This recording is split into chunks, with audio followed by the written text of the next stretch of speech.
Ladies and gentlemen, welcome to Round 11, the Call of Duty podcast. I'm your host, Cruz and Spaz. Alongside me, I have Zarin and Chance. How are you guys doing today? Doing Pretty good. good. Pretty good. All right, so this is a new podcast. I just thought maybe we would say a little bit about ourselves a little bit. Basically, this podcast is going to be focused around the CDL and the competitive Call of Duty League. We might talk a little bit here and there about the college COD league and about the competitor series that they're doing for like the amateurs. But mostly this podcast is going to be focused around the CDL and like the competitive COD matches. First off, I guess let's James go ahead and introduce yourself. I'm James Del Croce. I go by TS Chance on Twitter. I'm the owner of Team Solidity, and I've been working in esports about 3.5 years. Zarin. Oh, me. Okay. So, I'm Zarin Bartholomew. That seems to be funny for some reason. I've worked in esports probably, about 3 years as well. Currently a student at St. Clair College for esports administration and entrepreneurship. Also, coach and analyst of St. Clair's Call of Duty team. I have past experience writing for Red Reserve, Orbit Esports, Denial Esports, and currently with the College COD League. So that's what I'm doing right now, and that's basically, that's my story. And my name is Jesse Quenville. I go by Cruz and Spaz online. And basically, I have literally zero experience working in esports compared to these two in a way. But I would say I'm more smarter than both of them when it comes to competitive Call of Duty and my opinions. And so basically, I work at McDonald's. That's it's lit. Nate Shot worked at McDonald's. Nate Shot did work at McDonald's, and I don't know. I'm not really going to school for anything right now. I got into competitive Call of Duty around Black Ops 3. I've been watching ever since.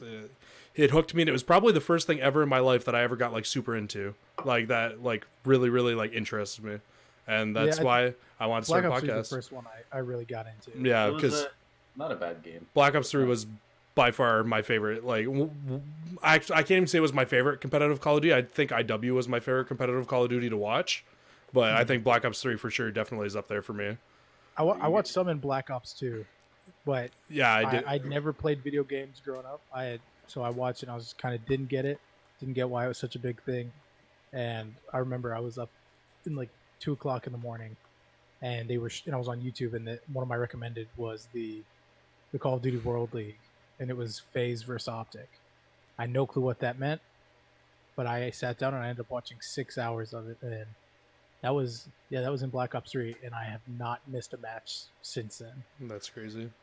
Yeah, I got into it probably, I think, midway through Advanced Warfare. I remember in grade 9, actually, COD Champs was going on, and I actually was watching in class, like on my phone, like with the volume down. Oh my, that reminds me so much of high school too. I would be fucking sitting there, Black Ops 3 CDL, like their CWL season. I would sit there and watch the freaking European matches at my school because it was just something COD and something to watch at the time. Because like I said, I was never ever into playing Call of Duty. I suck so bad at it, and I would literally go over to my friend's house.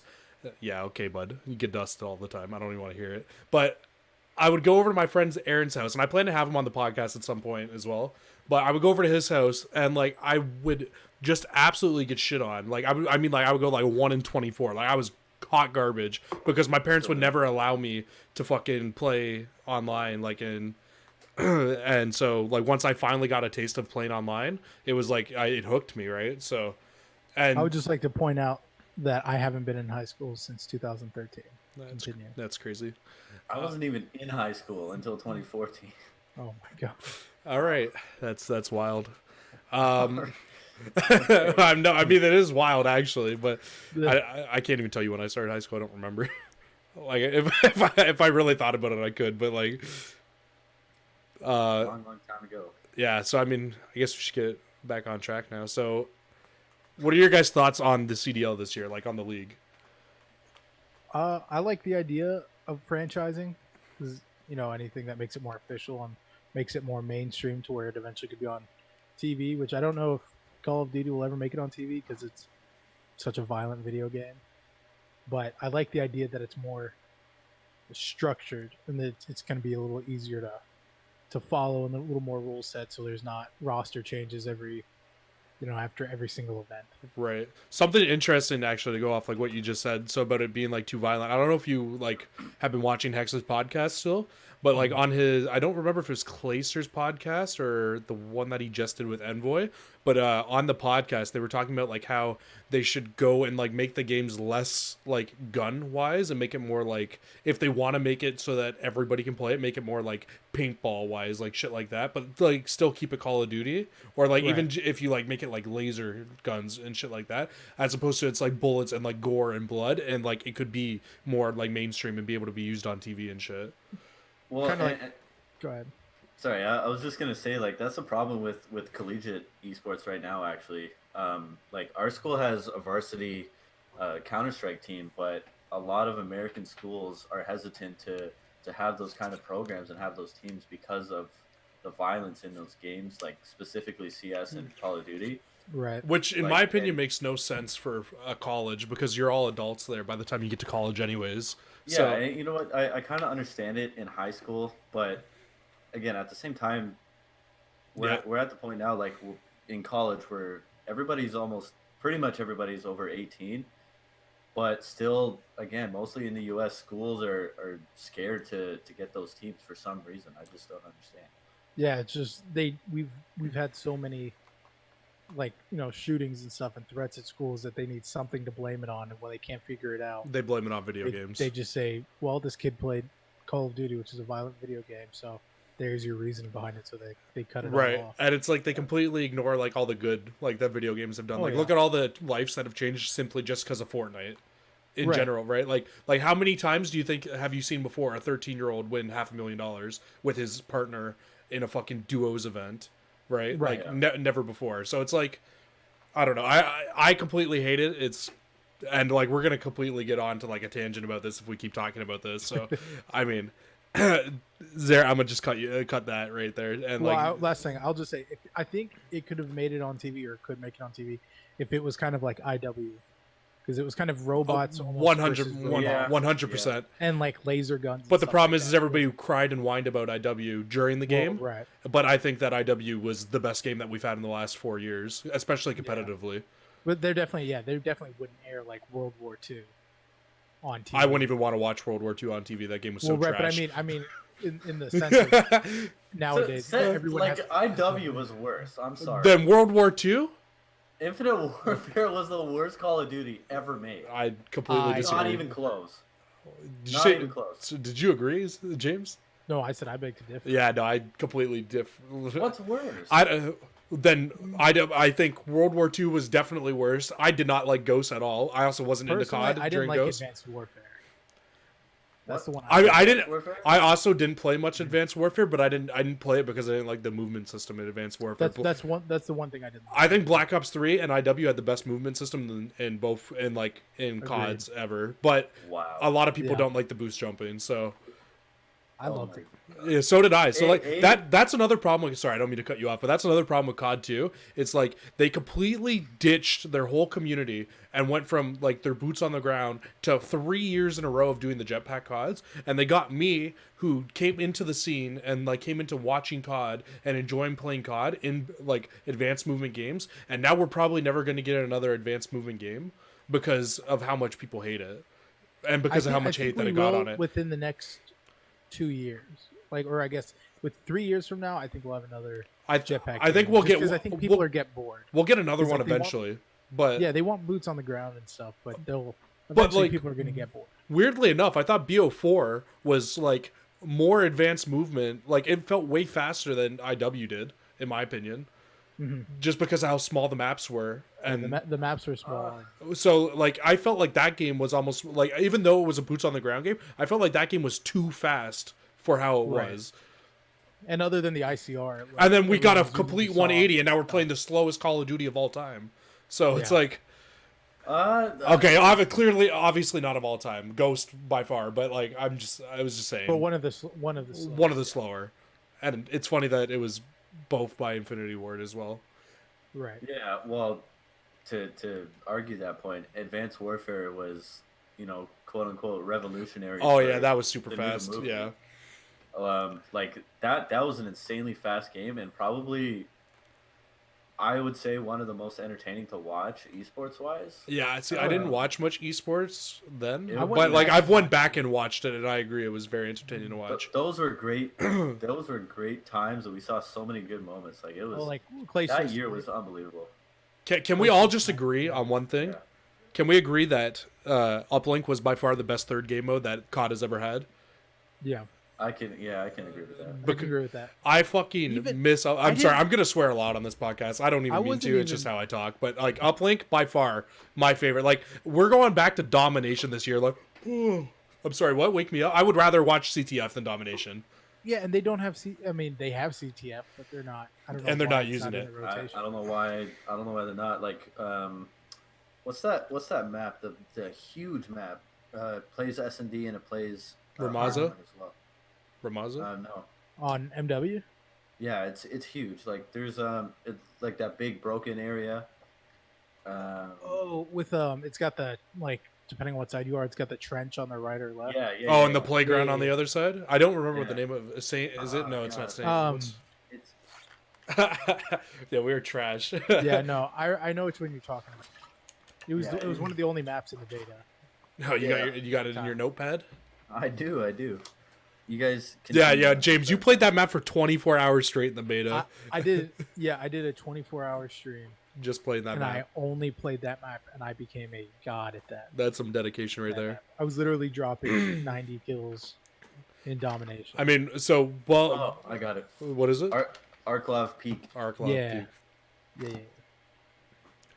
Yeah, I don't like that map at all. That would be a perfect map for CTF, actually. You have 3 lanes, and it's big, and it's great for 5v5 CTF. Yeah, it's a classic combo. Honestly, that map would be great for even like if like they were able to like somehow implement uplink into like a game like this, which I have no idea how they would, because like Gridiron was a terrible idea when they put the portal on the ground. You know what I actually liked was Blitz in Ghost. Yeah, that was a solid game mode as well. Remind me on CTF. Blitz.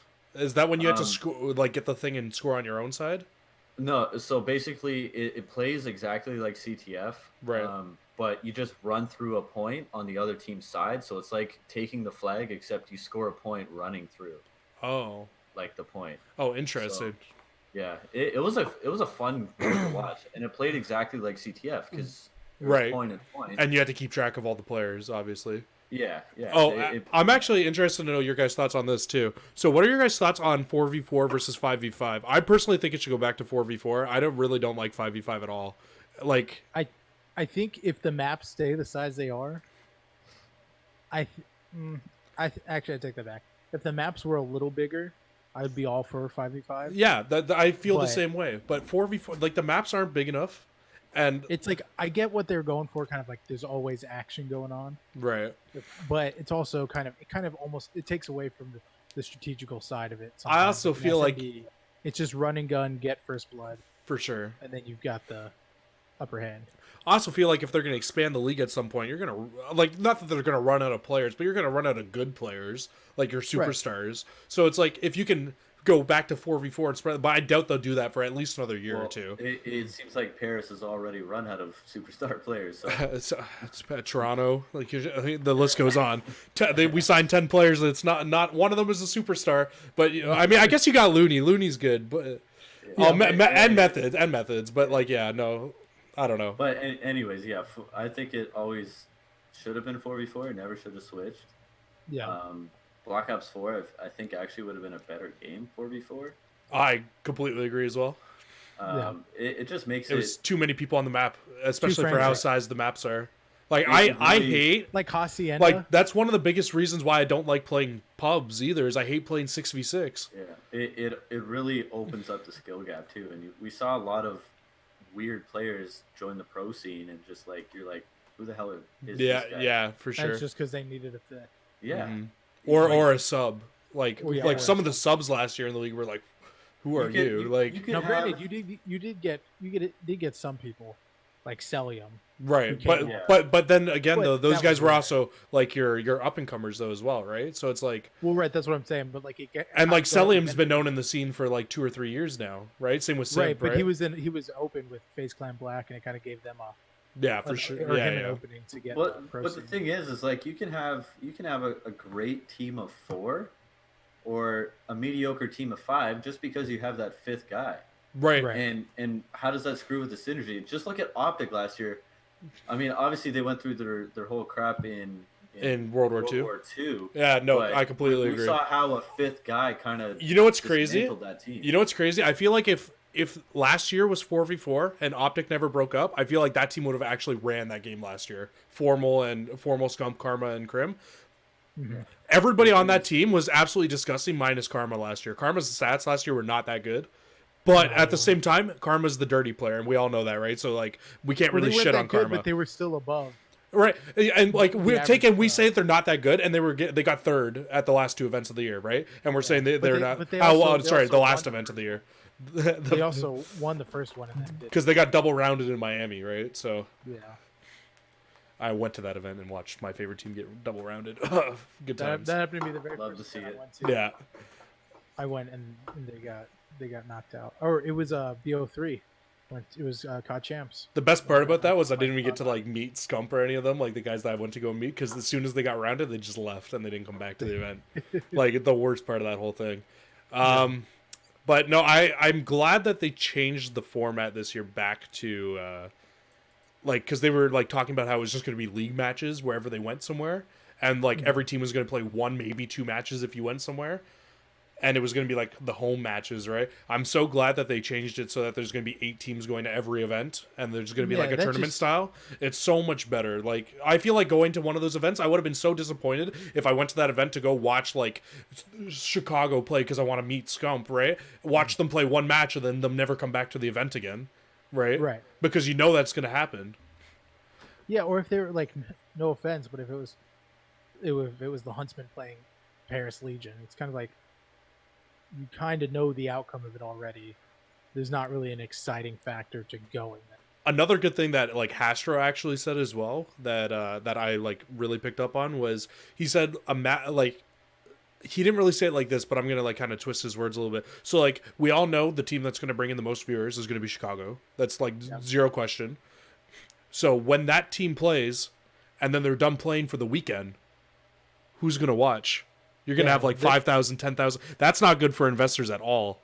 Right. Who just paid $25 million for a league spot, upwards of $25 million. And we'll talk about it later on, but I mean, I think that's one reason they did the scheduling the way they did. Well, the very first match is for sure versus Dallas. Like I think they're gonna try to keep those 100%. Since there's no brackets. I'm pretty sure the first match is a big match, and the last match, no, never mind. The last match isn't. The last match is Ultra versus Roker this weekend, right. But. I agree. Honestly, I gotta think that this is only gonna develop over time. We gotta be patient because this is a brand new league. Yeah. And we just saw Overwatch the last 2 years, I think it was, being franchised, and the way they formatted it was like pretty terrible, to be honest. I agree with you, but my only thing is like with COD, it's like they had a damn format already that proven worked. Why change what wasn't broken? So I'm glad that they changed back. Right.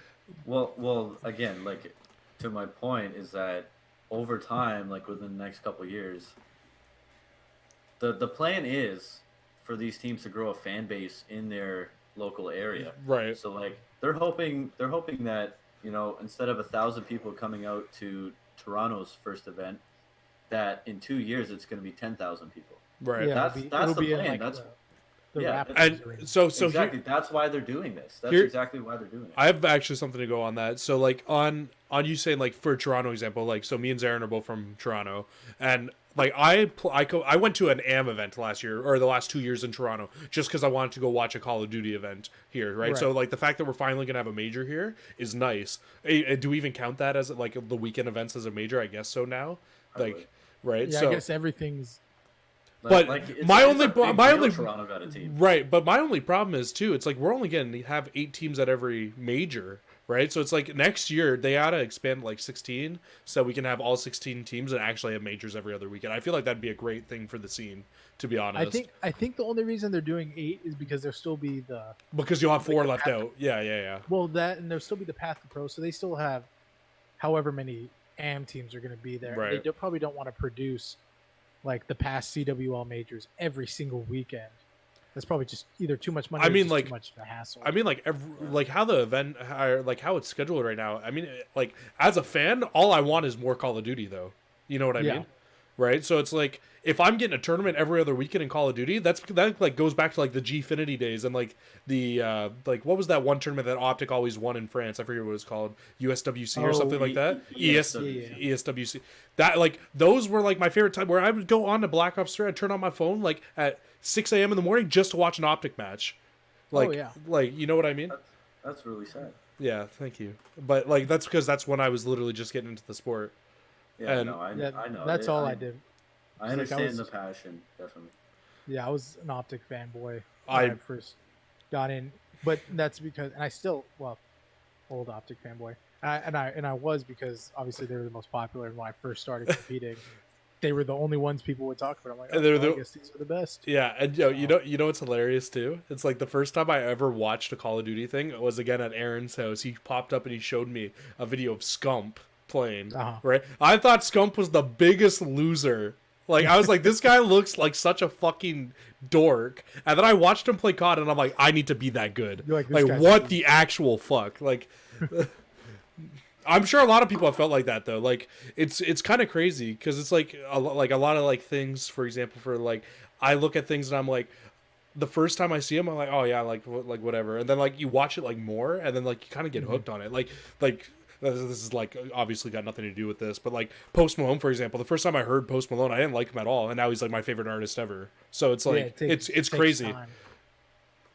It was the same thing with COD for me. Like I didn't like it at first, and then like now it's like up there as like my favorite thing. Right. So it's kind of crazy.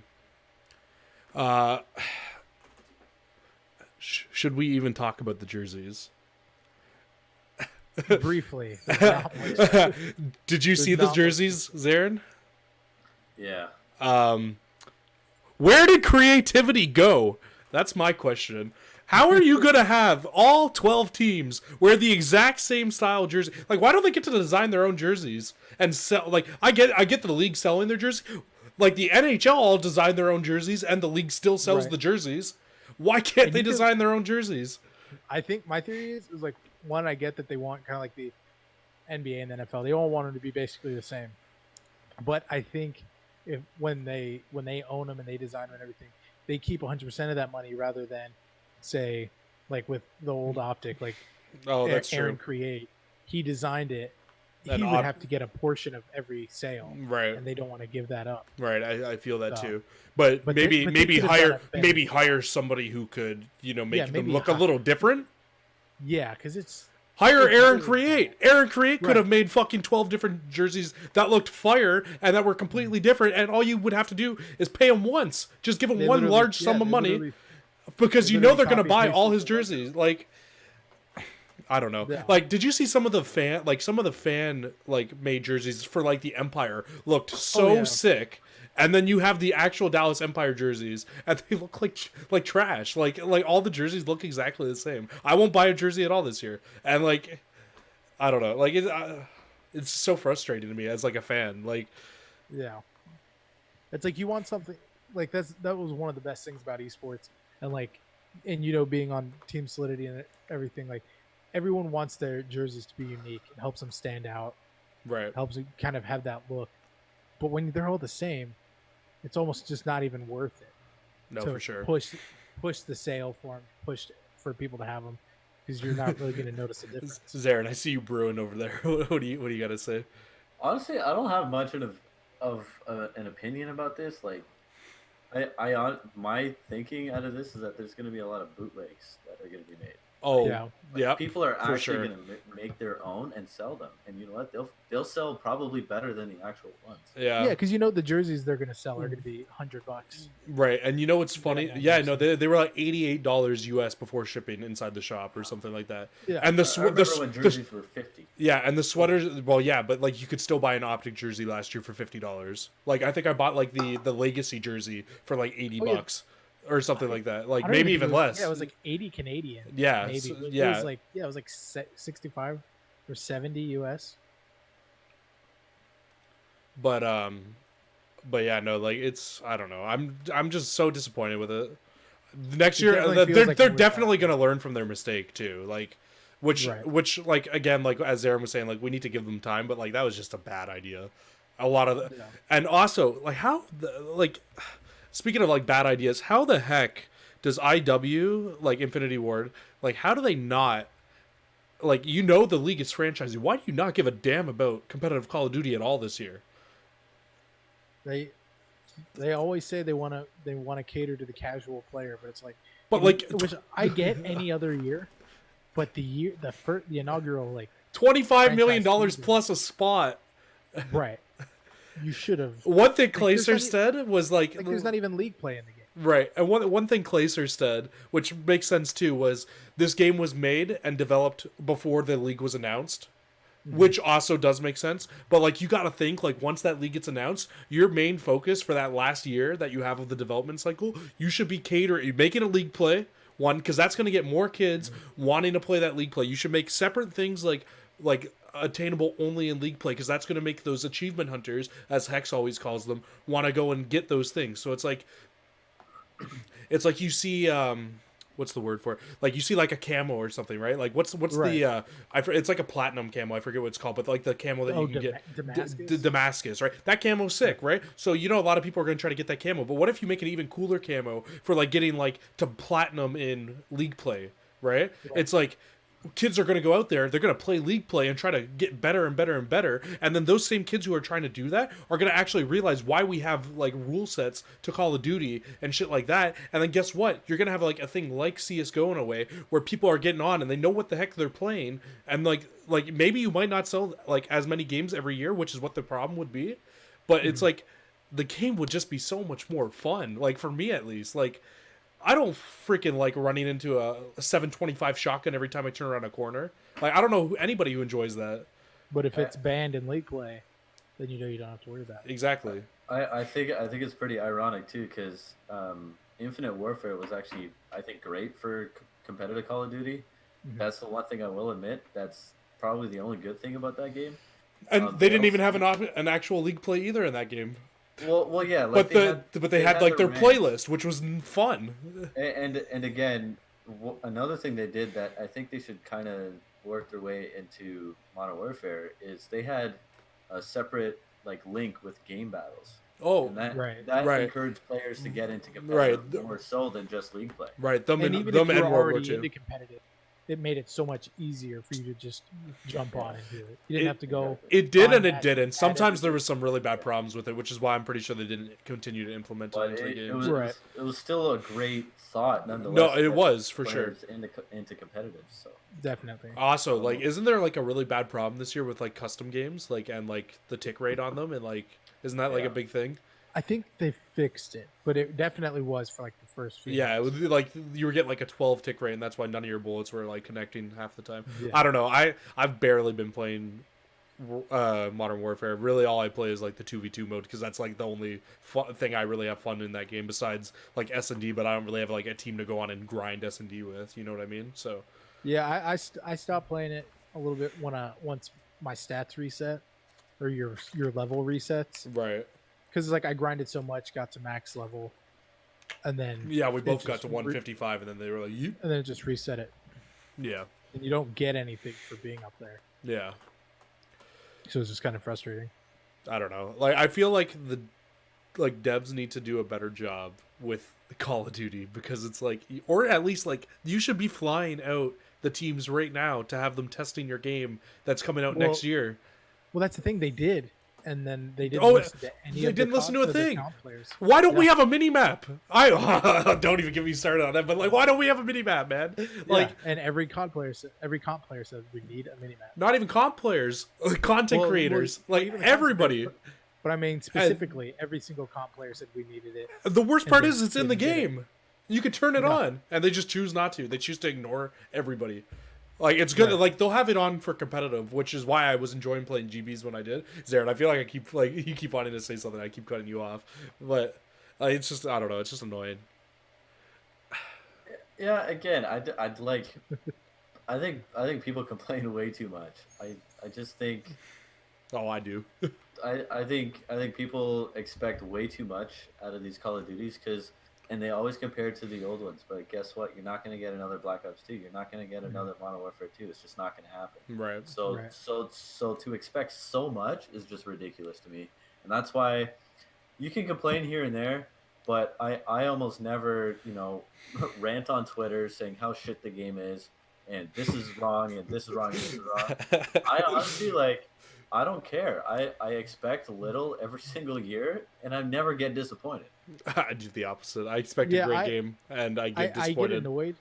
I get annoyed that there's no minimap, and I obviously would prefer that there is one. Although I've also learned how to deal with it, though. So well, yeah. Eventually, I just learned to give in and just play the way I have to do well, which sometimes is annoying, especially if you're on like Shoot House or something, and there's just a dude in a corner with a 725 shotgun and a 725. My favorite.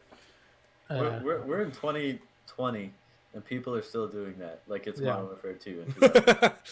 Yeah, imagine if they had like the javelin glitch in this game, like in Modern Warfare 2. Yeah. Both of you guys are like, oh fuck. All right, so should we start going on to like talk about teams now, like what we think about it? So. Yeah, you guys. Sure.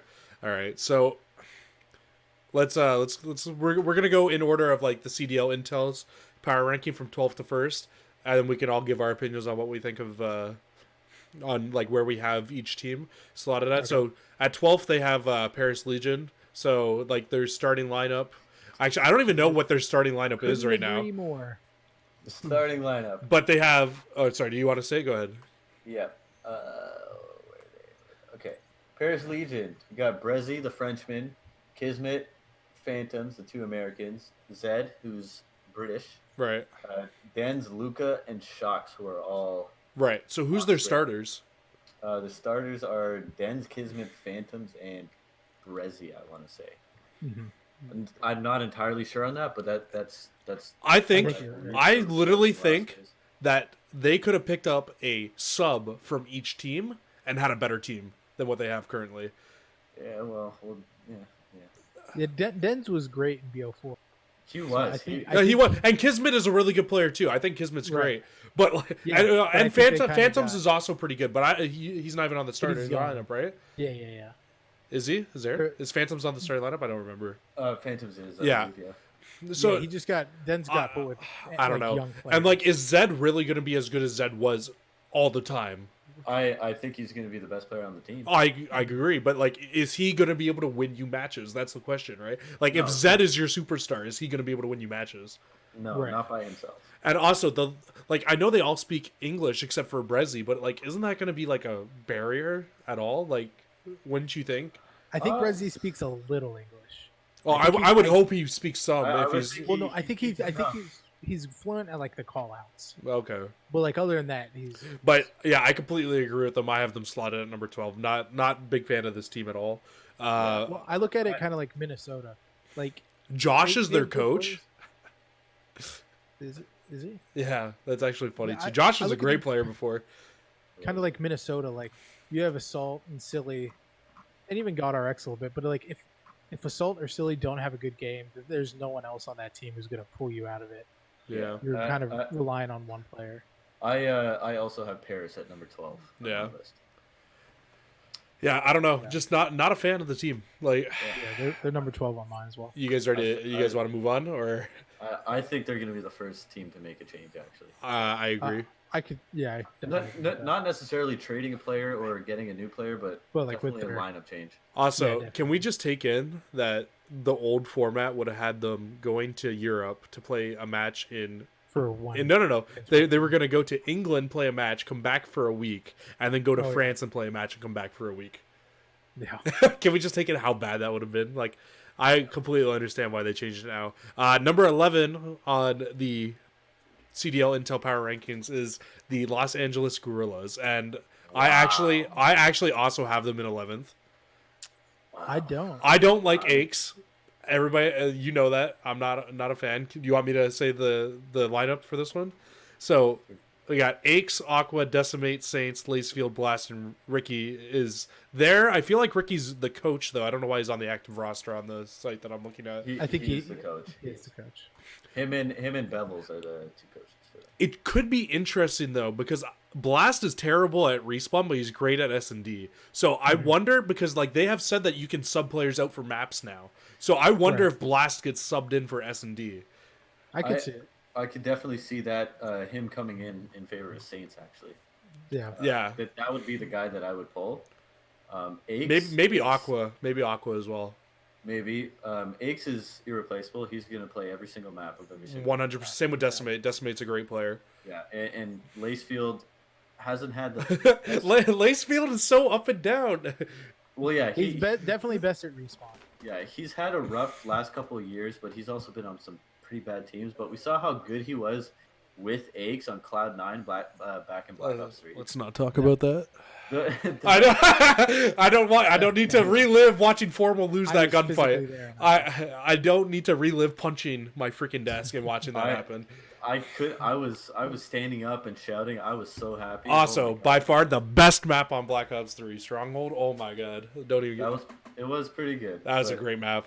Oof. Anyways, I think the chemistry of this team is pretty good. Saints and Aqua previously teaming in Lacefield and Aches, of course. Blast is going to be a good... Blast has been with all of these players at one point, I think, actually, as well. Yeah. But I personally don't have the LA Guerrillas down there. I have them at number 8 on my list. Yeah, I have them at number 9. Sorry, number 9. Yeah, I have them number 9. I have the Toronto Ultra for number 11. I have the Ultra 1 above them. And that's just I feel like it's just... I can't see this team winning that many matches. I just don't see them having like any team camaraderie. Unless we get some ultimate like bullshit out of Aches, like World War II champs. Because like I was actually cheering Aches on during World War II champs because that was like such a Cinderella story. Like, and I can't see that ever happening again like that. Like, but you know it will. But like the only connection there is though on Ultra is Looney and. If I'm right, Looney and Methods, which they won a championship together. Yeah, they won, but was with Gunless, right? But so yeah, it was also with Gunless, and then you've got Brack, who's relatively. So okay, so wait, I don't want to say any experience. But... Is Toronto number 10 on the? CDL? No, I don't think so. Yeah, they are actually. Yes. Okay. So what do we want to go into talking about Toronto? Yeah, I guess we can. All right, so I have Toronto slotted at 10. I have them at 11. I have them at 11 as well. They have 10 players on their team. I don't... Oh, my God. Okay. Toronto.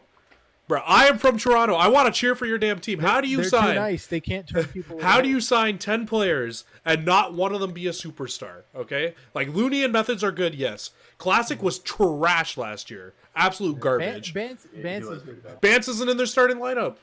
Well, I know, but he's on the team. He is on the team. He is on the team. How did Cammy get a starting spot on the team? They must know something we don't. Yeah. Brack was pretty good, though. And he's not on the starting team either, and he played for LG last year. Like, yeah. Brack, I honestly believe is one of the most overrated players in the entire league. I think he's just... That's how I feel about Hook. I think he's a complete meathead on the map. He's got a lot of gun skill, but he has no idea what he's doing out there. Yeah, it's like he's a rookie.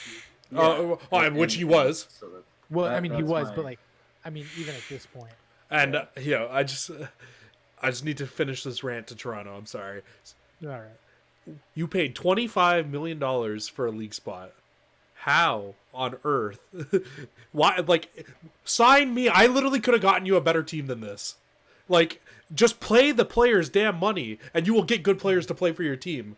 Why don't I don't understand at all. And like, it's not like they don't have money because they signed 10 players. They have money, but I think it all goes back to like individual investors, like with Minnesota.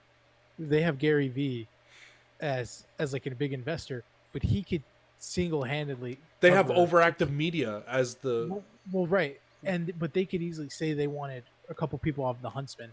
Gary V's portion alone could pay the salaries for like say Gunless, Arcities, and probably Scump okay. because he's got so much money. But Toronto Ultra probably doesn't. They probably have funding to get all those players, but they're at basically a discount. Zarin, correct me if I'm wrong. Overactive media is owned by Bell. Yes. Which is the main, like literally the main service provider for, I would say, half of Canadians for It's internet. probably the Comcast of Canada. Yeah, like Gotcha. so, like the fact that like they have the money, So they definitely have. so it's like it's just frustrating as like somebody who lives in Toronto. Like I'm gonna cheer for this team. I'm gonna cheer them on. I love Methods. Methods is probably one of my favorite players, but it's like it's just so hard, man. Like you couldn't sign anybody like any high tier like because if Methods and Looney aren't and Classic aren't going off on the map, who's gonna win you that map? Right. One thing I will say about Toronto, because I don't feel as strongly about them as you do, because I think, quite frankly, they just flat out suck.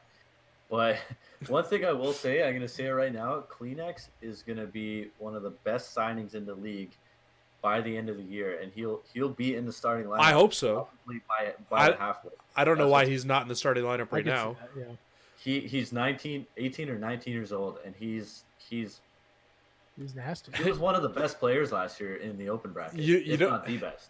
Well, I mean, he proved it on main stage too at the finals last year too. Yeah, but they beat Luminosity. Like wow, right?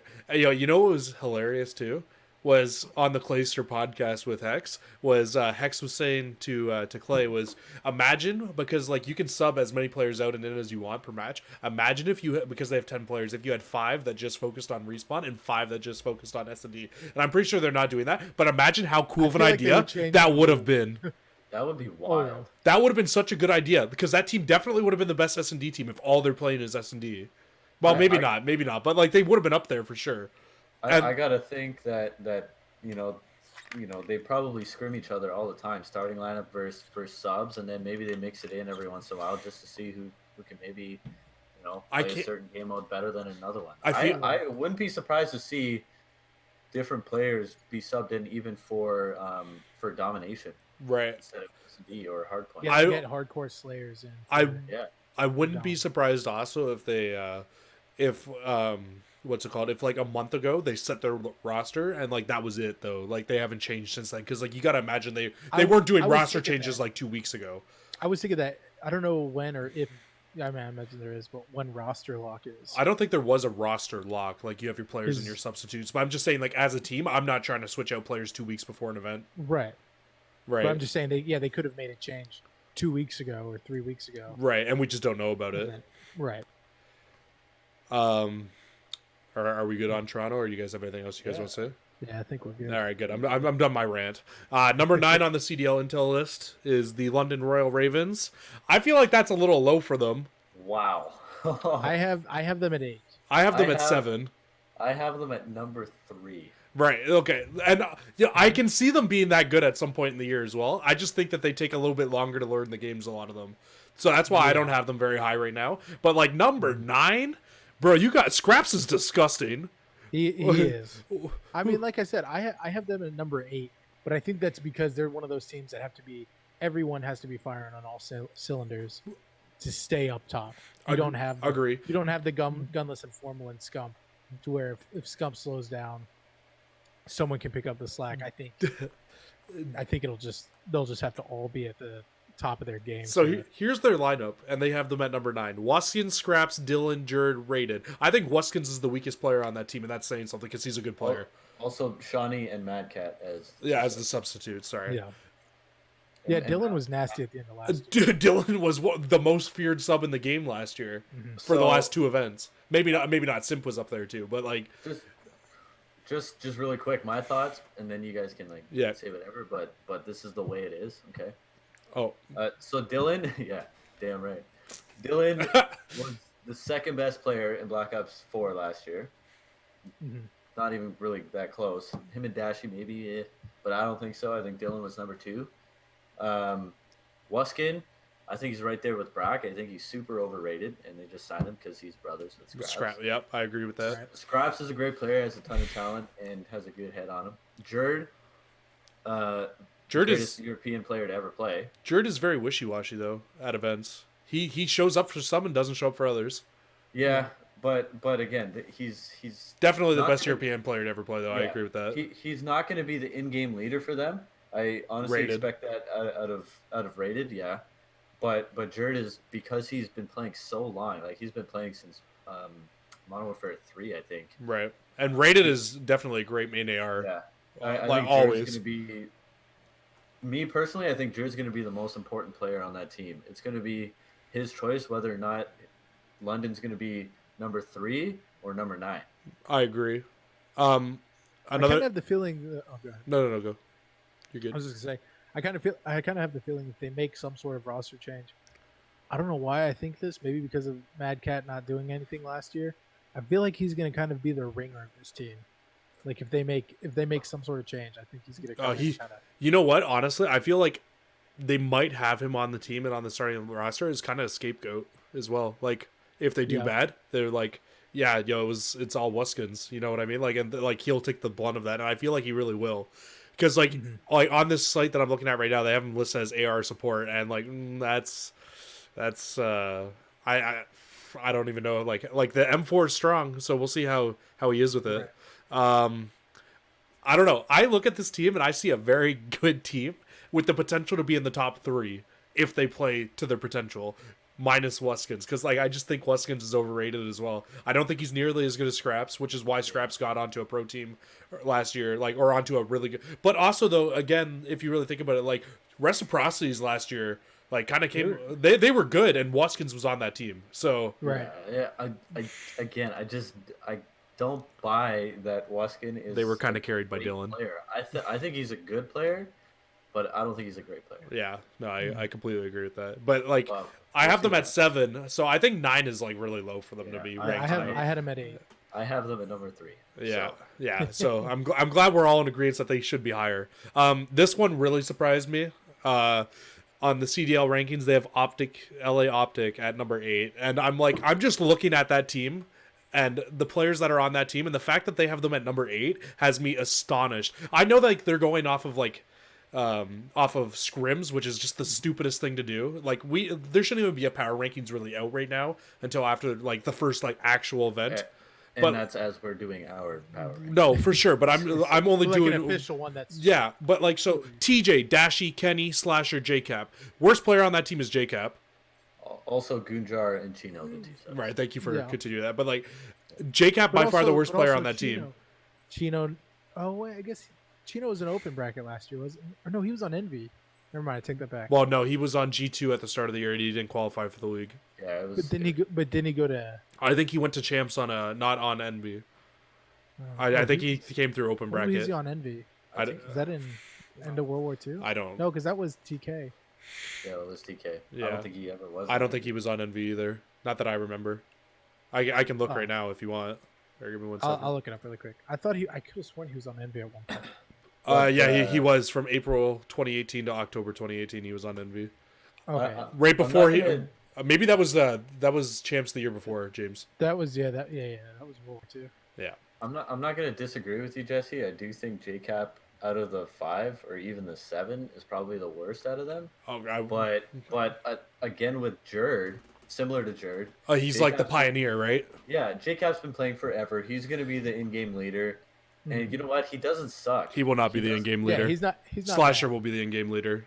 Yeah, I agree that Slasher will take that one because Slasher's the captain, I think. 100%. Slasher's the captain. 100%. There's no chance. Yeah, I think he is. But I think it's but odd. How do you have those 4 players? Slasher and Kenny both won championships last year. TJ and Dashy both won championships last year. Did JCap win one last year? No, he did. But he won champs back to back, didn't he? So like But then you get Chino. But they're just substitutes, right? So I know he's just substitute, but still, I feel like they could have picked up a better. I think substitute. yeah. I mean, I don't know. Chino, I don't feel they substitutes could really have- matter that much unless they're actually subbing them into the maps. And with this starting five, they But won't they- be subbing anything. I think they could I be think doing they it. absolutely matter. Yeah. I think they're critical. Because if they are subbing him into the maps, I feel like Optic could have picked up Yeah. updates. Like if Optic And then- starts the year 0-8, they're not going to just sit Oh, there and for do sure, nothing. They're gonna 100%. put Chino in. But They're the- gonna put Gunjar in. But they'll end up trading JCap to somebody else. They won't. I can't see them playing Chino and Gunjar unless, like you're saying, like they're gonna trade somebody, so then they just drop them off the team.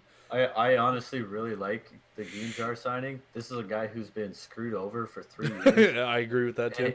and he's been super consistent. Like he hasn't had good open bracket runs because he's never had good open bracket teams. Right. But throughout his whole career and like specifically through Ghost, he was one of the better assault rifle players, and I still think he's that good. I mean, even He did really well on Lightning Pandas. I mean, even Yeah. Chino on TK in World War II, didn't they? He won 2 events with them, didn't he? Back to Yeah. back. Like, Oh, yeah. And Almost won that guy wasn't on a freaking pro team last year. Yeah, Like that's It- disrespect. Like so much disrespect. He's such Yeah. a good player when he's surrounded by good players. So again, I could see Chino. I agree with you. I could see Chino or Gunjar taking over JCap's spot on the team. I changed my mind. I could see that because surrounded by good players, they play well. So Yeah. I have them at number 6 on the list. I got him at I number had 5. I had Optic at number 3 See, I can't even disagree with that though, because I think if they're all kind of the same thing with everybody, but if Dashy and TJ and definitely Slasher are at least. And Kenny was the has- MVP 2 years ago. he was MVP 2 years ago, but he does have his off games more than the others, I think. I mean, maybe they- not more Maybe than- not more than TJ, but again, but TJ, if they're all dirty playing players, right? at their high level. I don't see them winning. I definitely think they would lose to the Empire, the Huntsman, but they're 4 really good players. They really are. Really good I feel players. like So, to be put you at go number based off their 8 on this stats- list, I feel like they got disrespected hard. yeah, if you go off their stats from last year, then I definitely think they'd be about number 3. I can't see them necessarily. I can Yeah. see them winning, but not winning a lot. Right. I definitely think that would go to the Chicago biggest or Dallas. the biggest thing is going to be chemistry because obviously Mhm. TJ and Dashy have it, And Kenny have to- and Slasher. Slasher Part and of Kenny do. Empire. Where's Where's JCap? JCap fit in? Exactly. I completely agree. JCap is the big question. If JCap plays to the potential of like JCap at champs, the team could be unstoppable, to be honest. Yeah. It's Right. it's again. I said it before, but like it's really up to them if they want to be a top 3 team or not. Right. Yeah. But currently I have them. It's kind- sixth, it's- but I just don't see it. It's kind of like 100 Thieves last year in Enable, right? Like you don't know what you're going to get out of them, but like Enable was great last year, so it's like They killed it. yeah. Let's move on. Number 7, the Mutineers, Florida. I like I have the Mutineers at 10. I have the Mutineers at number 10 as well. I have them at 9 because I have Yeah. Ultra at 10. So This I'm just gonna start. Pristini this got team- botched. Okay, Yeah. Pristini again. I'm putting him in the conversation with Weskin and Brack. I think Pristini was easily the worst player on E United last year. He had his moments. I'm not gonna lie. Can I say something? I think Pristini gets a really bad rap because he is a first player in. Always. Every team that he's ever been on, he's been first player in, and at least gets one before he dies. So like he does the dirty work that like I know you say he's overrated. I love Pristini though. Like I think Pristini is freaking great. I'm not just saying that because he follows me on Twitter. Pristini is great, bro. Like He's definitely saying that because he follows them. shut up. I don't know. This team just looks thrown together. I mean, you have I agree. you have an ex Halo pro who has literally never competed in Call of Duty Who? as Oh, yourself. Maniac. Yeah, okay. So I was like, Yeah. I was like, wait. That is almost as ridiculous as Doug Sensa Martin being the sub, but we'll talk about that. We'll talk about that once we get to New York. Yeah. But yeah, that's how has it's like. absolutely No, I love no Maniac to death. I have a feeling this But, podcast like- is going to go on for a while. Yeah, we'll pick it up through the next few. Yeah, we're already at 53 minutes here. Yeah, we thought we were going to struggle to fill an hour. We about to fill 2 hours. But yeah, I mean, like, I love Maniac to death. He's maybe he's done a few open bracket things for fun a couple few years ago, but like he's not. He has absolutely. He no was picked business up. being on pro roster. That's insane. He was picked up, and his substitute role was like literally there just for content. He's just going to be there. Right. But the thing, he doesn't make content. But the thing is, and also he got kind of screwed because he was supposed to be on NRG. Yep. And he kept. You watched he kept that video too, Hex. Yeah. He kept asking Hex, and the day Hex asked him to join. The day after, from him for weeks, and like he kept texting him, not hearing anything. And so he signed with Florida.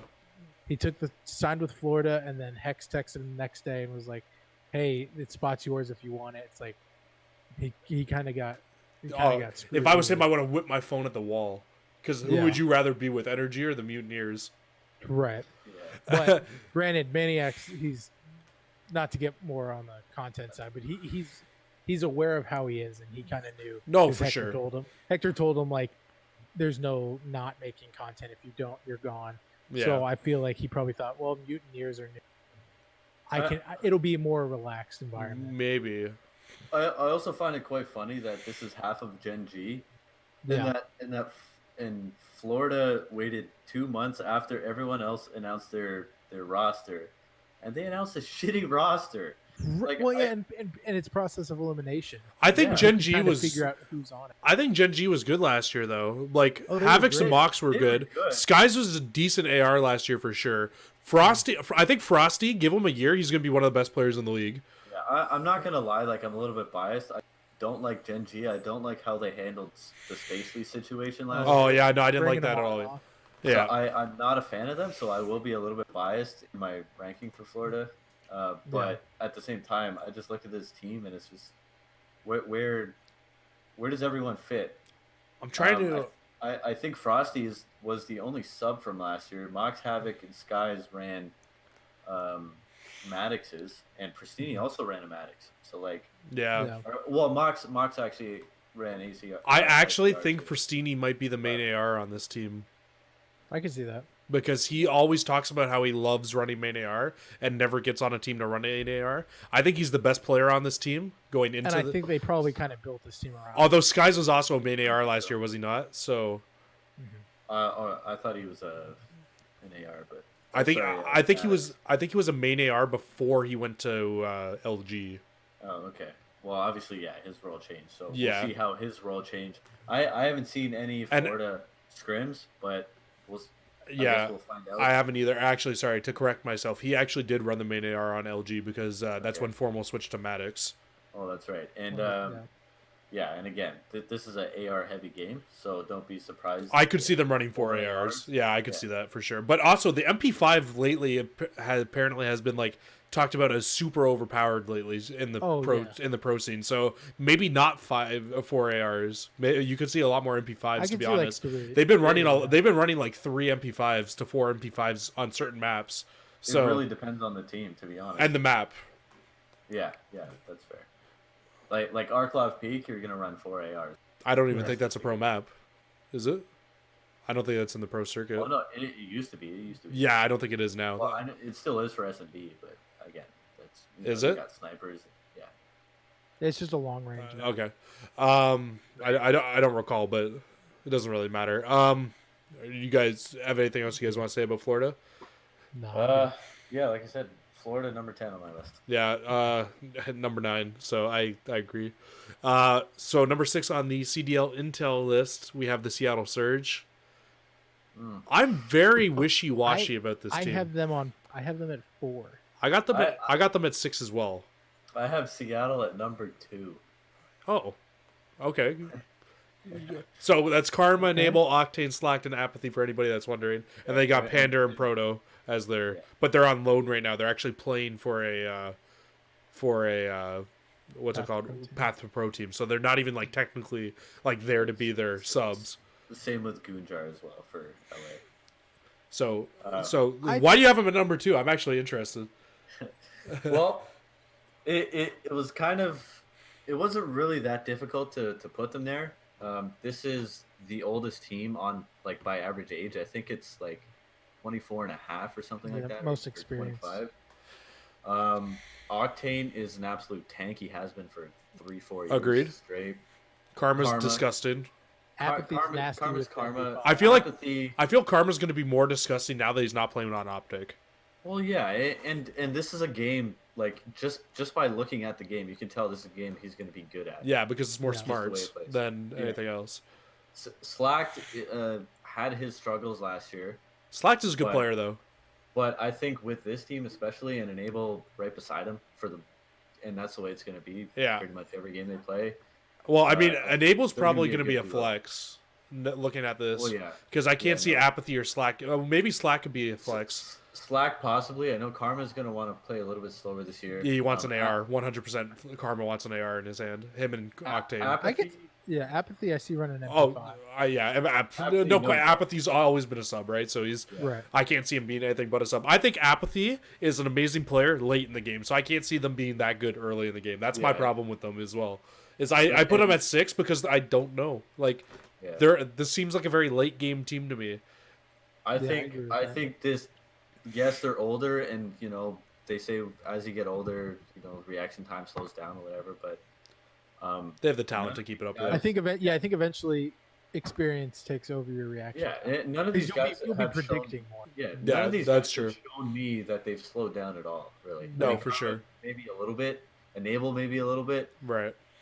but But then you still have younger people like Panther. yeah, You know, Well, yeah. I'm really they all in, know how to play the game. I'm They really- all know how to play the I'm game. really, really interested to see Karma if he is like an absolute slayer this year, or if he does, because Enable is a dirty work player, and so is Karma, right? I feel So like I can Karma see thinks- Enable doing the dirty work, and then like, what? Sorry, what were you going to say about Karma? Well, I was just saying, I think Karma has a chip on his shoulder now that he's kind of away from the Optic dynasty. He's in a new environment where he can kind of rebuild his image. Right, his He's name. no longer like he's still the GOAT. He's still Karma 3 rings, but now he's on a brand new team, brand new teammates, and and he wants to beat everybody that he just he teamed wants with. to beat everybody, and he feels like he has the opportunity to basically start fresh. Well, Because and- if he wanted to retire, he would have been gone.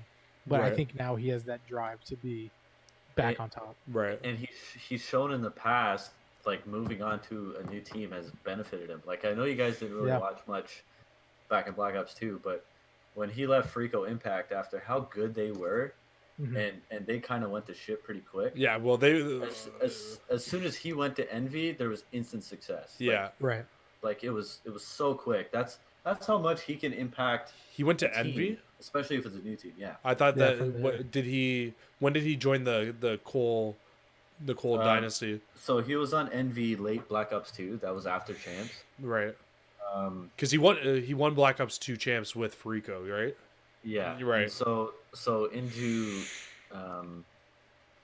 end Go. of Black Ops 2. Into Ghost. So I gotta think about this a little bit. Complexity beat Farico at MLG Anaheim. That was the first time that Farico lost in like 5 or 6 events. But Farico ended up winning champs. Although I think Anaheim was before that. I'm getting all Yeah. No, it was definitely because at that time champs was like earlier in the year as well. Then, Yeah, so Complexity, so Frico had their run, Complexity took over, had their run with Clayster. And I believe it was early in Ghost that Karma left Envy for Frico in favor of Clayster. right. And that, like Oh, Complexity was sorry, all- yeah. obviously already good. And they got Karma. It just made them he made disgust. that team just Which is insane. weird if you really think about it too, because they dropped Clayster, who's also freaking amazing for Karma, right? Like that team But it was worked. disgusting. And you know what's crazy to think about too is like Karma has literally like been part of like I hate to say like Parasite is one of the best players, but he was definitely one of the best players of BO2. And so it's crazy to think that he was like the best player on like the best team and like 5 or 6 CODs. Because like, can we really not count like even though Optic didn't win champs, AW Black Ops 3 or sorry, no, you can't say World War 2, but AW Black Ops 3, like they were definitely the best team that year, and they didn't win champs, right? Yeah. How do you win every other event and not that one, and not Yeah, be considered the best team, right? It's all chemistry. That's what it is, and that's what I think he's going to bring to the team. He's out of everybody here, he's definitely going to be the in-game leader. He's the guy everyone's going to listen to, despite his controversial attitude. I don't know if that's his role though, if that's what he likes to do. This team he's going to have to. Like Sla- Krim, obviously. I could see Enable or Slacked also doing that though. I don't think they're going to be the guys to call the shots, but they're going to be, the secondary guys are going to be like, yeah, okay, we do this, or no, let's do this Right. instead. Who's gonna slay on this team besides Octane? It's going to be Apathy. Yeah. Apathy's going to have a good year. I just have a good feeling about And his. sorry, where did you guys have them ranked again? I had them at number 6. I had him at 4. I had a number 2. All right, so I had them the lowest of everybody. All right, so Zarin, you're gonna have your fun here. Number 5, CDL Intel is the New York Subliners. That's what I have. I have them at number 4. I have them at number 5 actually too. So Seems like even on that one, we're pretty much on the same page. Yeah, I feel like our top 6 are all gonna be within each other, if Right. you know what I mean. Except for one of you, I forget who has the Ravens up that high. I think it was Zarin, right? yeah, I Yeah. have them at number 3. Yeah. Seattle number 2.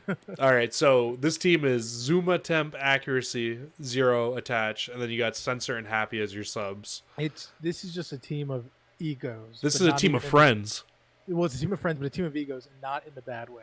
Not Yeah. not like the optic egos. This is just like the good vibes team, bro. Yeah, the good. That's a better way to say it. Like they're all friends. They've got nothing but good vibes, and that They got brings them- good enough nothing vibes but that they signed Doug confidence. Sensor Martin as their sub. Zarin, Well, go ahead. There's that too. So Take it away, man.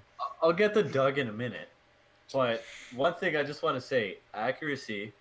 I remember first seeing him in Advanced Warfare. He played for Automatic Reload. I want to say Facento was on the team. I don't remember, but anyways. First I seen of him was World War II, actually. Like his name, like really Yeah. being out there. So Accuracy was on AR and he was terrible. Like I didn't like him immediately.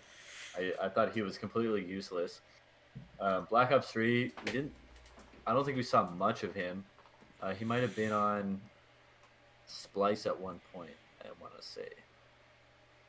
Actually, When Splice kind of went NA. Yeah. But again, he wasn't very good in Black Ops 3. he was amazing in World War II, which was a slower COD, though. So I feel like this game could cater to him. So IW I didn't really watch. World War II, he was very, very good. Yeah, he was nasty then. He was very good. Which is why I think he'll be good in this game. Just the slower pacing COD. I don't disagree. He's I good don't at bad think- CODs. Yeah, I don't think he's as good as people make him out to be. But anyways, we'll see. So Temp, good player, big ego. Overrated. I'm not gonna say anything. I feel like I do Temp not is. like- I feel like Temp is super Not overrated. like Temp. I don't like anything about Temp. I feel like That's all I will Temp say. talks so much trash. I shouldn't get into this tangent, but Temp talks so much trash and has nothing to back it up. I was about to say He out has of never someone won else- a thing. Yeah. Yeah, I was about to say out of someone. He has has done a too much nice without shot. having- That is about. I don't think he has smarts. He has a nice shot, and that's all he's got. That's my opinion. I don't know. I feel the same way about Hook though too. So like, I don't know. I feel he could be good on this team. This team is like one of those teams. It's exactly like the FaZe Clan from 2 years ago. They could win an event, or they could finish 10th place. That's how this team is to me. Like, Yeah. Okay. Yeah. So Zuma, I think he's overrated, but again, I think he's going to Italian this team, stallion. if that makes sense. I actually disagree with that. I'm not saying this just because he blocked me on Twitter. I think Zuma's but- the best player on this team. No, not. Oh, attach. Yeah. Attach and Zuma. I think Zero, Temp, and Attach are better than Zuma, but Zuma just has this presence on a team. It's because you're blocked by Zuma on Twitter. Okay. I'd like to point out I have not been blocked by any pro players. Okay, I'm gonna explain. Same. Maybe different Okay. after this. I'm gonna explain this. What happened? So it was Black Ops 3 champs, I think, when he was on FaZe, and he went 0-7 to get eliminated from champs. That's when you got blocked. Yeah, I remember this story. So I didn't add him. I didn't even say his name or anything like that. I think what I just said was just like, Zuma got smoked. I was just like, damn, he joined the club. That's all I said. Or like I had 007, and what he did, he went through. He typed in 007 like on Twitter, how you can search a keyword. Are you sure it was He that, or went was it through- Zuma? No, I swear to God, because I didn't add him. I didn't see his name or anything like that. He went through and blocked everybody that Sounds like you mentioned deserved anything it. remotely close to champs. Sounds, And I was yeah, just sounds like, like what the sounds fuck like is you wrong asked with for this it. guy? No way. I didn't even. Oh my. Fuck this guy. Anyways, His opinion is quite biased. I think we all are on the same kind of same wavelength for. And for that so, team. do you want to talk about Censor? Okay, yeah, okay. So I feel Zero's like a my great player. opinion might be a little different than yours on Censor. Yeah. So Zero's a great player, whatever. Doug Sensor Martin. Douglas. Douglas Sensor Martin. Okay. All right. he. My dude's this rubbing guy, his hands. This guy hasn't done shit in 4 fucking years. He skipped last year. Yeah. He hasn't done anything. Like, I know he tried in Black. Again, I don't know much. In World War II, he funded his own team. Okay, well, they obviously didn't do anything because I don't know what team he was. He was on Next Threat with Methods until Methods got taken off his team, and then went and won a championship. Okay, because Next Threat, he also tried Next Threat in Black Ops 3, and that just... Right. But he did Anyway. Next Threat. What else did he do after Next Threat in World War II? He was on a team all year. He went to Complexity. Right, and actually, he didn't And perform. Lightning Pandas. He didn't perform poorly on Complexity either. But No, But he didn't was do fine. anything, man. He like held his own, but he basically held his own. This guy... Can I this say guy- something? I kind of agree with him in one way. I know you want to say what you want to say, but I agree with him in one way. Is I feel like Censor would be good with good players. No, he No, sucks. I think he would have. He's I think never he would been appear good. I think he would hold his own. He wouldn't do bad. He did win a championship in AW, Yeah, Well, and I know he won an event. but that in was 4 Ghost. years ago. and he played very, very well at that event. But again, yes, it was 4 years ago. Yeah, and he also won an event in Ghost, but he had Parasite, Karma, and Apathy on it. So there's that. Well, that's what I'm saying though. Like And surrounded by Tsunade won that event. surrounded by good players, could he not be a good player? But I think I don't think it's him being a good player. I think it's him being covered. I think it's him being carried. he's just in my a opinion. fucking clout chaser. That- that's all. Well, Oh. Zaren's getting a little more personal. I don't think he's a cloud Oh. chaser. I wouldn't go That's that all far. he is. He makes, No, he makes content on YouTube. Clout chaser's not the right word. He's He's a content creator. He's Yeah. not a cloud chaser. because he's That's- obviously famous, that but doesn't make a difference. He's still a bitch. But anyways, so Yeah, Zarin is about to get blocked by he's gonna be blocked by all of fucking New York in a second. You think I care? Like honestly, this signing is probably worse than Maniac on Twitter. I disagree with that. Because goddamn, Doug Sensor Martin. but at least Censor has COD experience. Oh yeah, good for him. But he's still a tool. Like the problem. All right, is, I think we that gotta cut him off because he's just gonna Okay. keep going. Last thing. The problem is that he's just so weird. First of all, but second of all, he thinks, and like I've seen videos in the past, and I've stories and shit like that of him being so controlling in a team, thinking he knows more than anybody else in the entire. Actually, league. he teamed with Dashy in World War II and couldn't do anything. Now that I think about it, It's like that kid who won his championship game in high school football, and because of that, he thinks that he can go to the NFL and be like and tell people what to do exactly because of something that happened 4 or 5 years ago. Yeah, like he's the agree with fifth that. string wide receiver on a high school football team, telling everybody what to do because he thinks he knows best, and he just doesn't. He's not good. He's not going to make an impact on this team. That's all. no, I don't think he's gonna join the starting roster on this team. Not even a chance. No, I don't think so. Alrighty. Maybe unless they're bottom like 2 teams of the league, maybe they might throw him on there just to see what happens. Happy's good. I like Happy. Okay, carry on. All right. Number 4, I disagree with this 100%. Number 4 is the Minnesota Roker. I have them at 7. I got them at 8. I have them at 8 as well. I don't see this team doing much. I don't have much to say about it other than Silly Assault, God RX, Alex, and Asim. all I have to say about it is it just seems like a thrown together team. It definitely, and they have Exceed and Just- Tiny as their substitutes, but are also playing on a Path to Pro team as well, which is Right, good. I think I think that all of your substitutes should be playing on a Path to Pro team just to keep Right. them playing. Yeah, Yeah, I like- think it's just like a thrown farm. together team. Like, hey, these people are known in the community. They're not to the Yeah. fans. Let's just they'll be good on our team. It doesn't I work that way.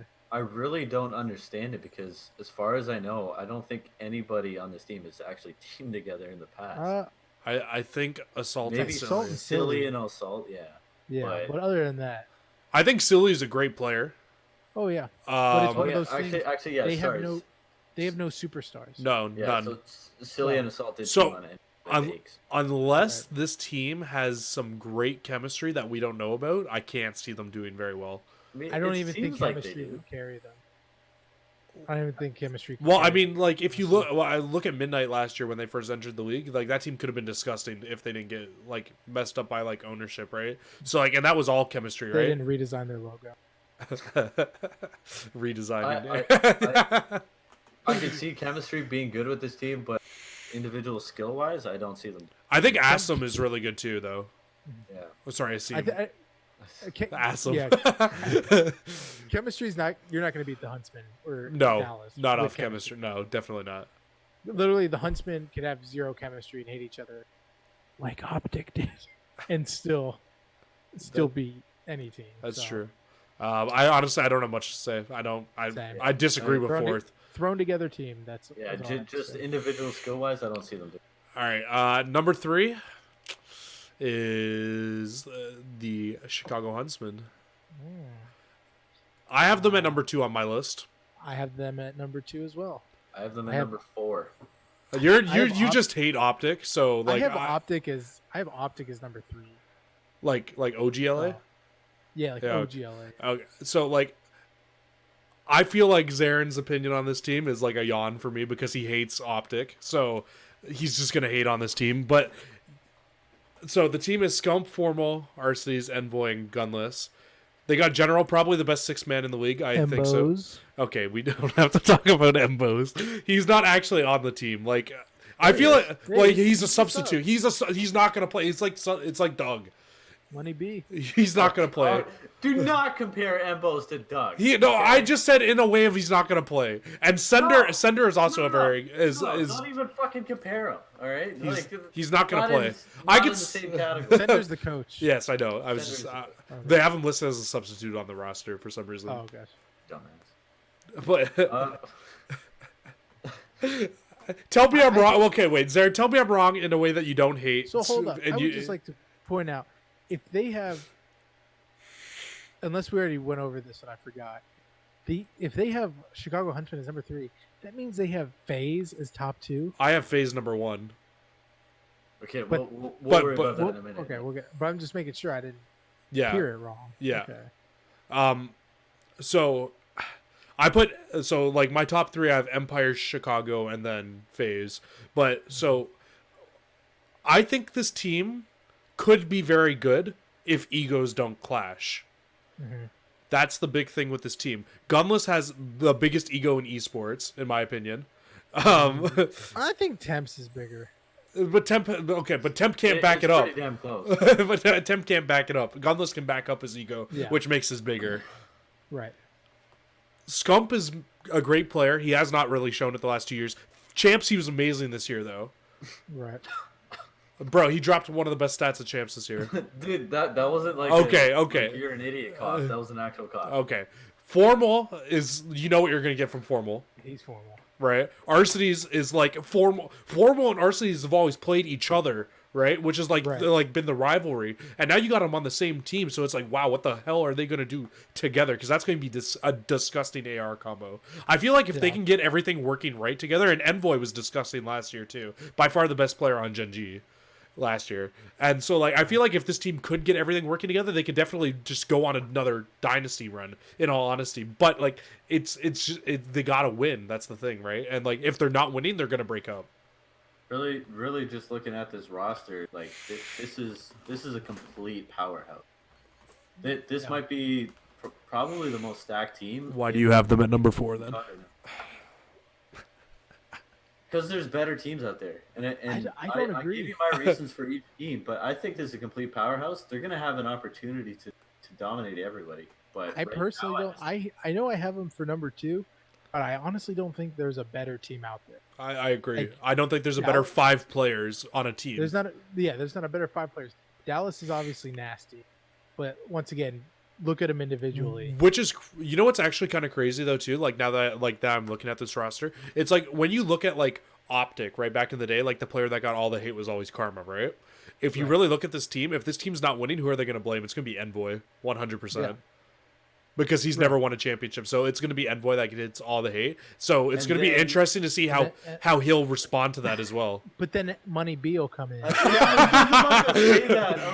Yeah, it'll be like when, please don't tell me fucking Bose. It'll be like when Bose is a great player, but like I don't know, like he hasn't played in so long. Halo team back in the Optic House days when he goes, "Don't worry, we got this." But it's just gonna be Money B. Money B sitting there taking over. I don't know. It should be interesting. I feel like General will play before Money B will, but maybe depending on what they need. If they need a sub, maybe Bose, but an AR for sure General. But I don't see them dropping 4 more RCZs as an AR. So I don't know. I agree with you, and I don't see a better 5 on paper than this team. So what did you guys have for number 2 then? So my number 2 and CDL Intel's number 2 was the Dallas Empire. And I agree with it. I have them as number 1.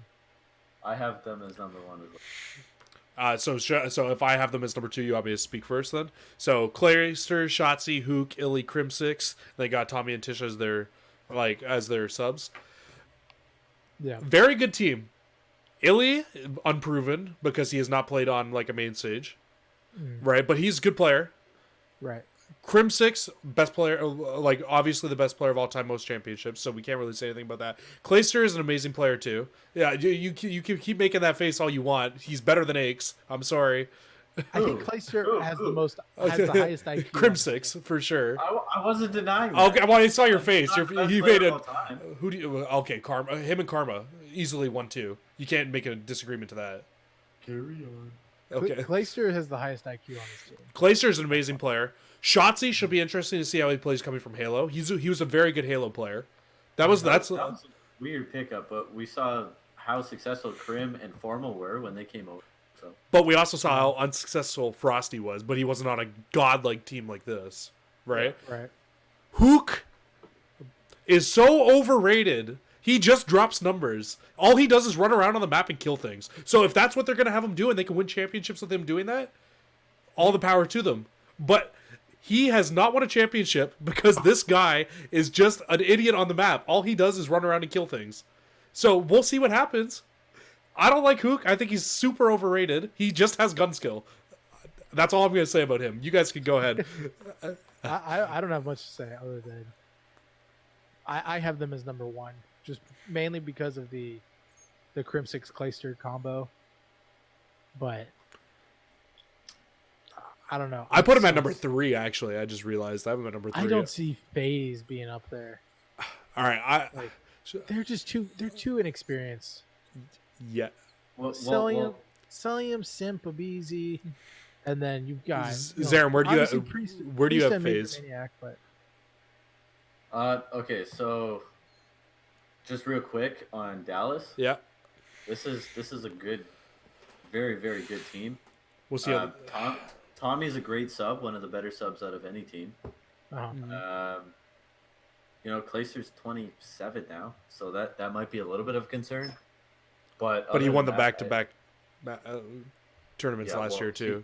He didn't win it. His team. I don't think he got carried to those events though. If you want, sorry. So are you saying him and Pristini both got carried to those event wins? We're not going to talk about that. Okay. But, you see the loops starting, guys, in his theories about Pristini, but it's interesting. Go ahead. Okay. Oh, you hate me so much, and I love it. Like, we saw how dominant this team was the first 3 months of the game. Yeah, it was the first 3 months of the game. It's all scrims. It's not going to change. It's not going to change. This is by far the best team. The chemistry mixed with skill, by easily the best team. I don't think it's the best team. I think Chicago is the best team. Too much individual talent for Dallas. That's just my opinion. I don't buy it. I think Crim6 and Clayster, once they start losing, are going to start butting heads really bad too. Yeah, I can see that. It's happened before. Crim's dropped Clay 3 times. I don't really. No. Crim's dropped Clay 3 times. When? What like they're going back, but like they talked about it on Clay's podcast. Yeah. Okay. Well, okay, whatever.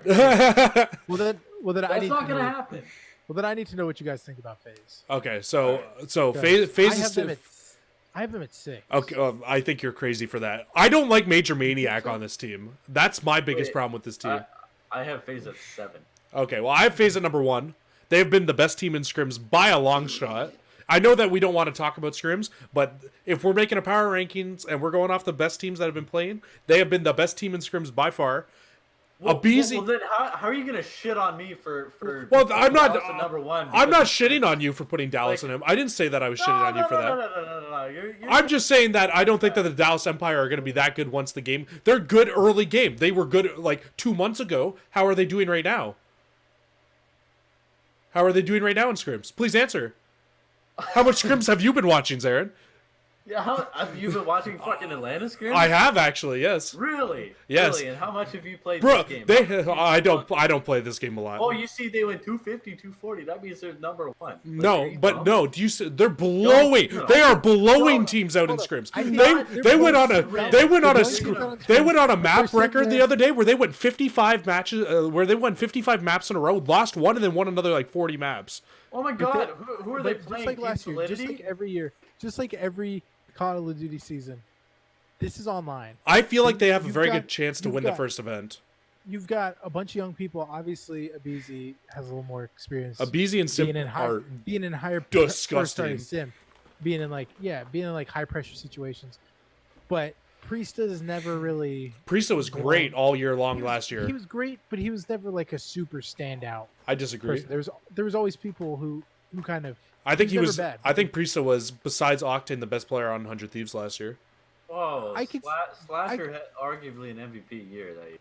So think did Priesta with his role, bro. Again, you Right, guys don't look no. at the player who slides in first. He's Slasher the had the exact same role and did it better. No, he did. Well, Slasher I was the think- main yes, he AR. did. Slasher was the All main I'm AR, saying- and he was a sub sliding in first every Slasher time. was not the main AR. Oh, what sorry, fucking you're game right. were Sorry, you you're right. He watching? was the flex, but still, he did not slide in first. He would if he had to, but he All didn't. I'm saying is Priesta doesn't have the leadership, in my opinion, to bring this team championship. I This agree team with has that. No leadership. I agree with Zero. that. I agree with that. I think because I think Is their leader Simp and Major Abizi- Maniac?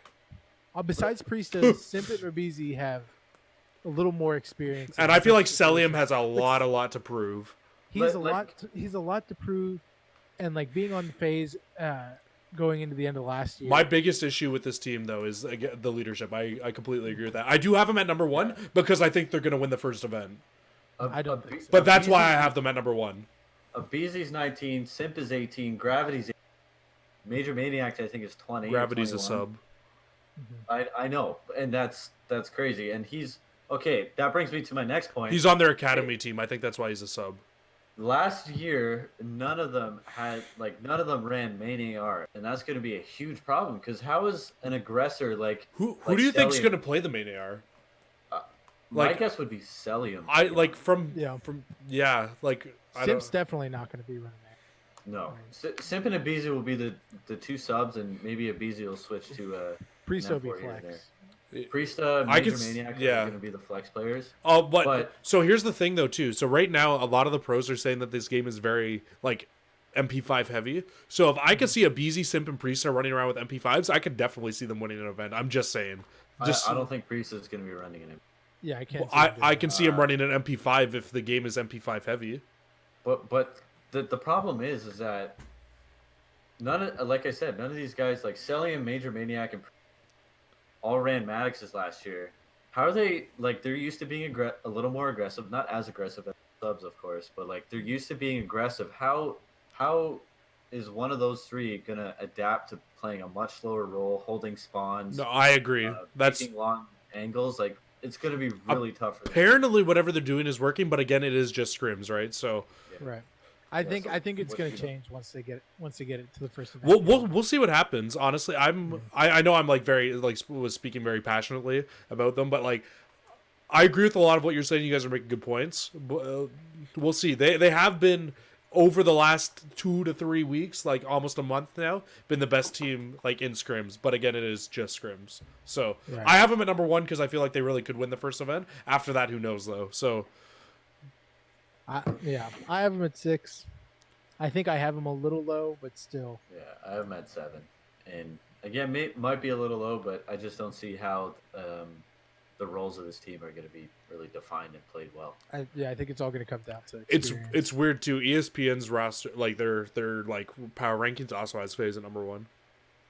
So yeah, like they must be doing something. Well, I think it's everyone going off of scrims, which makes sense. I mean, you have nothing else to right, which is what I'm going off for them. And like I know, like you were saying, like that I was shitting on you for saying like the Huntsmen are good for scrims and or sorry, not the Huntsmen, for saying that for saying the Empire, Zarin, but like what my argument there is like the Empire was very, very good at the scrims and at tournaments the first 3 weeks of the game, and I really haven't heard that much about them since.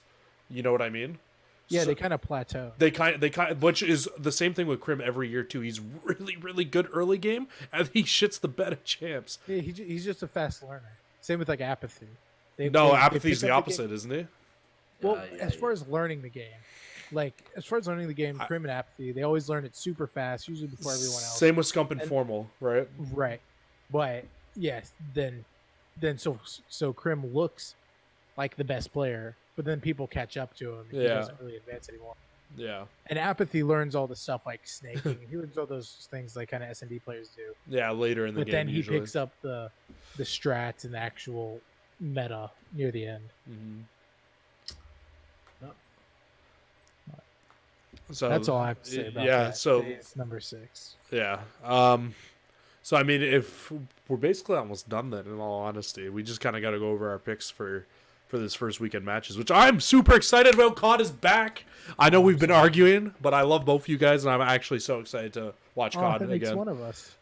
Wow. And Zarin flipped me off. That's cute. This is a PG show, Zarin. Jeez. You've been like cussing more than anybody on this fucking show. Oh shit. Okay. Anyway, moving on. All right. No. So I say we, since we've already kind of dove into every team individually, I say we kind of we can just quickly move split. Swiftly. Yeah. So Huntsman Empire opening match of the tournament. I got Huntsman. And Zarin's got Empire. I got Dallas 3-1. Oh, I didn't put it. I didn't do map count. I'm just going off like what I'm seeing from the matches. Okay. Like, yeah. Looking at it, guessing a score. Okay. I mean, if score doesn't matter, I got Huntsman 3-2. I'm not even gonna say a score because I couldn't even. I think it's gonna be close, but I have Huntsman. Okay. I think Chicago's gonna take the hard point and Dallas is gonna win. The rest? Yeah. I don't know. Surge Mutineers. Surge all the way. I got a 3-0 on Surge. Unless Maniac comes in clutch, and they put him in for tag me in. Someone tags in. Maniac brings the fire and wins them the map. I'll fucking I'll donate I'll donate 100 subs to his channel if he comes in and wins the map against Surge. I'll give 100 subs to the Call of Duty League Twitch. I'm banned from it. Yeah, but you're not banned by any pros. Weird. I got banned from the Twitch all right, channel. we got Gorillas versus the Roker. Am I saying that right? Roker? I think that's how you say it. I have Roker. I have Roker as well. I got Minnesota 3-1. Yeah, I can agree with that. I think LA wins the S&D and that's it. Yeah, Subliners London Ravens. I got Subliners. Yeah, same. London 3-2. I can see it going that way. It's kind of weird because I don't know what I'm gonna get from London. We really haven't seen much, so it could definitely go either way for sure. I think Subliners will pull it. I feel like the Subliners are gonna pull it off. I don't know how much London's been scrimming against all the NA teams. Like, are they in NA right now? They actually are. I know Scraps. I think is Vegas. I want to say. Oh, is he still in Vegas? I think so. Okay, so then my belief is they actually are scrimming these. I just haven't heard anything about them, so I'm like very. Ultra versus Surge. I got Surge winning again. Surge. I got a 3-0 Surge. Yeah, I think Surge is going to start with a 6-0 map count, to be honest. Yeah. Here's a good one. Mutineers the Gorillas. I got the Mutineers. Yeah. I got the Mutineers too. I got LA 3-2. I think Mutineers 3-2. Which is, I think if the Gorillas steal a respawn, the Gorillas will win. Yeah, I But can see that. if they don't win a respawn, I don't see them winning. I think Aches would have to have the series of his life. I think Aches is gonna have to have the series of his life every series he plays if they want to win. Yeah. Well, you can't get much better than the C9 Optic match at Champs. Black Ops 3. Or them actually winning champs in World War II. World War II. Just throwing that out there. Nah. I have Mutineers personally. Yeah, I lie. Every time Aches beats Optic, it's like it's his World War. It's like it's his champs. On I God, was so and he feels like disappointed seven. Oh, you're so Toronto. My dude's like on I God. just said on God, my bad. Okay. LAOG versus Paris. I got OG 3-0. Yeah. Easy. 3-1. Oh, Paris is going to be the best S&D team in the game. that's God. I thought. Contradiction. Go ahead. I'm about to contradict myself with this next match. Wait. Oh, no, I'm not done with that. Okay, Paris is going to be the best S&D team.